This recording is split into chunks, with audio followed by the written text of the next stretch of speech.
क्या सच में एक ऐसा युद्ध हुआ था जिसमें हर प्रहार से धरती कांप उठती थी? आज हम देखने वाले हैं मिथोलॉजी की सबसे खतरनाक भिड़ंत, हनुमान वर्सेस कुंभकर्ण। और यकीन मानिए, इसका अंत आपको हिला देगा। लंका जल रही थी, वानर सेना हार मान चुकी थी, और तभी युद्ध भूमि में आया एक ऐसा राक्षस जिसकी एक दहाड़ से पहाड़ टूटने लगे। लेकिन अगले ही पल सामने आए हनुमान, और फिर जो हुआ उसने इतिहास बदल दिया। अगर कुंभकर्ण इतना शक्तिशाली था कि देवता भी उससे डरते थे, तो सोचिए उस दिन क्या हुआ होगा जब उसका सामना हुआ हनुमान से। आज की इस वीडियो में हम जानेंगे आखिर क्यों कहा जाता है कि कुंभकर्ण की हार ने पूरी लंका की किस्मत बदल दी थी। और इसके पीछे थे सिर्फ एक नाम, हनुमान। ये सिर्फ एक युद्ध नहीं था, ये था ताकत बनाम भक्ति का टकराव। एक तरफ था हजारों हाथियों जितना शक्तिशाली कुंभकर्ण, और दूसरी तरफ थे बजरंग बली, जिस राक्षस को रोकने में पूरी सेना नाकाम हो गई थी। उसे देखकर भी हनुमान के चेहरे पर डर नहीं था, बल्कि मुस्कान थी। क्या होगा अगर मैं कहूं कि इस युद्ध के दौरान ऐसा क्षण आया था जब पूरी धरती हिलने लगी थी, और उसका कारण था हनुमान और कुंभकर्ण का भयानक टकराव। वीडियो के अंत तक आप समझ जाएंगे आखिर क्यों कुंभकर्ण जैसे महाबली को देखकर भी हनुमान बिल्कुल नहीं डरे। धरती कांप उठी, लंका जल चुकी थी, चारों तरफ धुआं, चीखें और विनाश दिखाई दे रहा था। रावण का क्रोध अब आसमान छू रहा था, उसकी सेना हारती जा रही थी। एक एक करके उसके सबसे शक्तिशाली योद्धा गिर चुके थे। तभी रावण ने लिया एक ऐसा नाम जिसे सुनते ही पूरी लंका में सन्नाटा छा गया। कुंभकर्ण को जगाओ। ये सुनते ही सैनिकों के चेहरे का रंग उड़ गया, क्योंकि कुंभकर्ण सिर्फ रावण का भाई नहीं था, वो विनाश का दूसरा नाम था। कहा जाता था कि जब कुंभकर्ण जागता था तो हजारों हाथियों जितनी भूख और पर्वत जितनी ताकत साथ लाता था। कुंभकर्ण का जागना महलों के अंदर विशाल नगाड़े बजने लगे। हजारों सैनिक भाले, मशालें और हथियार लेकर पहुंचे। कुंभकर्ण इतनी गहरी नींद में था कि उसे जगाने के लिए हाथियों तक को इस्तेमाल किया गया। धीरे धीरे उसकी उंगलियां हिलने लगीं। फिर अचानक उसने आंखें खोली। एक ऐसी दहाड़ गूंजी कि महल की दीवारें कांप उठी। सैनिक डर के मारे पीछे हट गए। कुंभकर्ण उठा तो ऐसा लगा जैसे कोई पहाड़ चल पड़ा हो।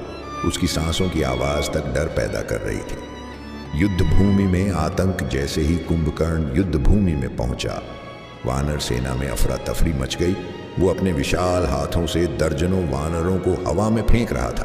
पेड़ टूट रहे थे, पहाड़ बिखर रहे थे, उसके हर कदम के साथ धरती हिल रही थी। कई वानर सैनिक डर कर भागने लगे। तभी आसमान में एक गर्जना सुनाई दी। जय श्री राम, ये आवाज थी महाबली हनुमान की। उनकी आंखों में क्रोध जल रहा था। उन्होंने देखा कि पूरी सेना भय में डूब चुकी है, और उसी क्षण हनुमान जी विशाल रूप धारण करने लगे। उनका शरीर पर्वत जैसा विशाल हो गया। पूरी युद्ध भूमि उनकी शक्ति से कांप उठी। महायुद्ध की शुरुआत कुंभकर्ण हंसने लगा। तो तुम हो वो वानर जिसने लंका जलाई थी? हनुमान जी शांत खड़े रहे। फिर उन्होंने एक विशाल पर्वत उठाया और पूरी ताकत से कुंभकर्ण की ओर फेंक दिया। धड़ाम! टक्कर इतनी भयानक थी कि आसमान तक गूंज उठी। लेकिन कुंभकर्ण फिर भी खड़ा था। उसने क्रोध में दहाड़ मारी और सीधे हनुमान जी की ओर दौड़ा। दोनों की टक्कर हुई और ऐसा लगा जैसे दो पहाड़ आपस में भिड़ गए हों। धरती हिलने लगी, समुद्र की लहरें उफान मारने लगी। वानर और राक्षस दोनों सेनाएं डर के मारे पीछे हट गई। कुंभकर्ण का आतंक। कुंभकर्ण ने अपनी विशाल गदा घुमाई। एक ही बार में कई पेड़ टूट गए। लेकिन तभी हनुमान जी हवा में उछले और बिजली जैसी गति से उसके चेहरे पर प्रहार किया। कुंभकर्ण पहली बार पीछे हटा। उसकी आंखों में गुस्सा भर गया। वो जोर से चिल्लाया और पूरी ताकत से हनुमान जी को पकड़ने दौड़ा। लेकिन हनुमान जी कोई साधारण योद्धा नहीं थे। उन्होंने पल भर में अपना आकार छोटा किया और फिर सीधे कुंभकर्ण के कंधे पर पहुंच गए। इसके बाद उन्होंने ऐसा मुक्का मारा कि कुंभकर्ण लड़खड़ा गया। पूरी लंका कांप उठी। सबसे खतरनाक पल, अब युद्ध भयानक हो चुका था। कुंभकर्ण क्रोध में पागल हो गया था। उसने एक विशाल चट्टान उठाई और हनुमान जी पर फेंकी। कुछ पल के लिए पूरा मैदान धुएं से भर गया। सबको लगा क्या हनुमान जी हार गए।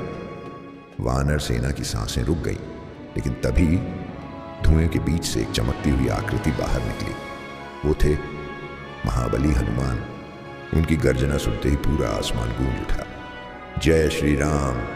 और फिर हनुमान जी ने ऐसी शक्ति दिखाई जिसे देखकर खुद कुंभकर्ण भी कांप उठा। उस दिन का युद्ध सिर्फ ताकत का नहीं था, वो था अहंकार और भक्ति का युद्ध। एक तरफ था घमंड, क्रोध और विनाश, और दूसरी तरफ था साहस, विश्वास और धर्म। कुंभकर्ण शक्तिशाली जरूर था, लेकिन हनुमान जी के भीतर श्री राम के प्रति अटूट भक्ति थी, और यही भक्ति उन्हें अजेय बनाती थी।